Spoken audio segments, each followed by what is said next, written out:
Hi guys, മീനൊക്കെ വളരെ വിരളമായതുകൊണ്ട് നമ്മളൊരു തട്ടിക്കൂട്ട് കറി സെറ്റ് ചെയ്യുകയാണ്. ഇതിന് പേരിടയിൽ നിങ്ങൾ തന്നെ നടത്തണം. ഇതിൻ്റെ പേര് ഞാൻ ഇതിനിടയ്ക്ക് പറയുന്നതായിരിക്കും. ഇതിന് വേണ്ടുന്ന സാധനങ്ങൾ നമ്മളിവിടെ എഴുതി കാണിക്കുന്നുണ്ട്. ആളിൻ്റെ എണ്ണം അനുസരിച്ച് സാധനത്തിൻ്റെ ക്വാണ്ടിറ്റി നിങ്ങൾ കൂട്ടേണ്ടതാണ് കേട്ടോ.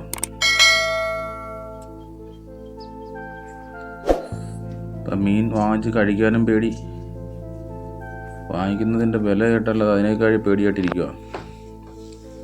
അതുകൊണ്ട് നമുക്ക് ഇതേപോലെ ഇച്ചിരി പച്ചക്കറി ഐറ്റംസൊക്കെ ഉണ്ടെങ്കിൽ നല്ല അടിപൊളി ഒരു കറി റെഡിയാക്കാം. ഈ വീഡിയോ ഇഷ്ടപ്പെടുന്നവർ മറ്റുള്ളവരിലേക്കും കൂടെ ഷെയർ ചെയ്ത് എത്തിക്കണം. ഇടയ്ക്ക് നമ്മുടെ ചാനൽ സബ്സ്ക്രൈബ് ചെയ്യാത്തവർ സബ്സ്ക്രൈബ് ചെയ്ത് സപ്പോർട്ട് ചെയ്യണം. നമ്മുടെ ലൈക്ക് വേണം, നമുക്ക് തീർച്ചയായും വേണം. നല്ല എരിവുള്ള പച്ചമുളക്. നമ്മുടെ കുഞ്ഞ് നമ്മുടെ കൂടെ ഉണ്ട്. അവൻ എന്താണ് ചെയ്യുന്നതെന്നുള്ള നോക്കാൻ വേണ്ടിയാണ് അവൻ ഇങ്ങനെ നിൽക്കുന്നത്. പിള്ളേരെ നമ്മൾ ഈ പാചകങ്ങളൊക്കെ ചെയ്യുമ്പോൾ ഈ സാധനങ്ങളുടെയൊക്കെ പേര് പറഞ്ഞ് എടുപ്പിക്കുന്നത് നന്നായിരിക്കും. അല്ലെങ്കിൽ അവൻ തക്കാളി എടുത്തുകൊണ്ട് വരാൻ പറഞ്ഞാൽ പച്ചമാങ്ങ എടുത്തുകൊണ്ട് വരും.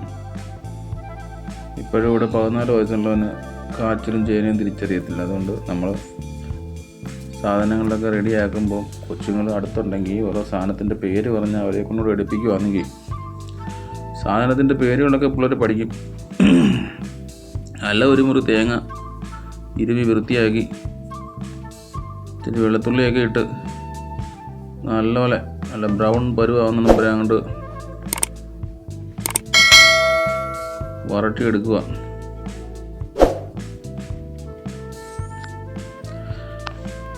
എന്നിട്ട് നിങ്ങളുടെ എരിവിൻ്റെ പാകത്തിന് മുളക് പൊടി, മല്ലിപ്പൊടി,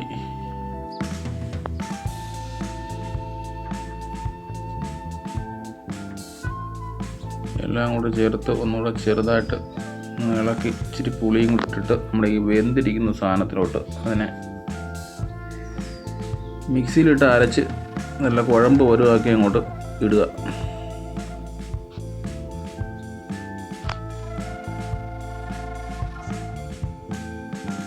എല്ലാം അവിടെ ഒന്ന് മിക്സ് ചെയ്ത് റെഡിയാക്കി ആവശ്യത്തിന് വെള്ളം ഒഴിക്കുക.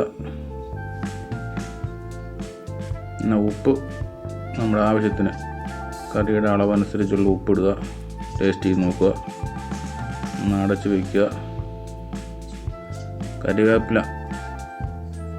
കറിവേപ്പില ആവശ്യത്തിന് ഇടുക. അങ്ങനെ നമ്മുടെ തീയൽ റെഡി.